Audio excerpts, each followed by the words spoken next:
سرکاری ملازمین کا بجٹ پیش کرنے کے دن پارلیمنٹ ہاؤس کے سامنے دھرنے کا اعلان بھی۔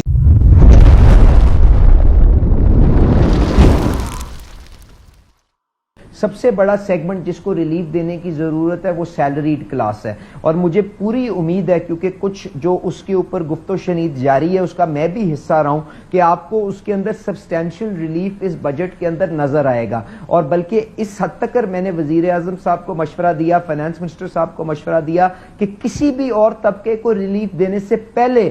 آپ کو سیلریڈ کلاس کو ریلیف دینا چاہیے، both in terms of allowing the exemption limit کہ اس کو آپ نے کیا 50,000 مہینے سے بڑھا کے اس کو کچھ اور لمٹ کرنا ہے، یا اس میں کتنی ریلیف دینی ہے، یا ایک نوشنل سا نمبر اس کے خلاف آپ نے ٹیکس اپنی لوسٹ بیس کے اوپر رکھنا ہے۔ کیونکہ انیکا ایک جو چیلنج ہوگا وہ یہ ہوگا کہ جب آپ 50,000 مہینے سے اٹھا کے فرض کریں ₹1,00,000 مہینے کے اوپر آپ جب اپنی ایگزیمپشن لمٹ کو لے کے جائیں گے تو ایک بہت بڑا عوام کا نمبر آپ کے سامنے آئے گا، تو you also don't want them to go off the tax grid, تو آپ ایک کوئی نامنل سا ٹیکس لگا کے ان کو ریلیف بھی دیں گے، ان کو ٹیکسیشن کی فولڈ میں ریٹرنز وغیرہ بھی جمع کروائیں گے، اور اسی طرح اس کا امپیکٹ ہر اوپر والی سیلریڈ کلاس کے اندر جائے گا۔ اور اس سے پہلے میں آپ لوگوں کو بتاؤں کہ سرکاری ملازمین نے کم از کم پینشن اور تنخواہوں میں 50% اضافے کا مطالبہ کیا ہے۔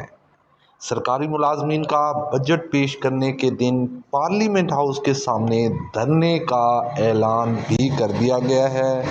مزدوروں کی کم از کم اجرت 50,000 مقرر کی جائے۔ آل گورنمنٹ امپلائیز گرینڈ الائنس نے یہ مطالبات رکھ دیے ہیں۔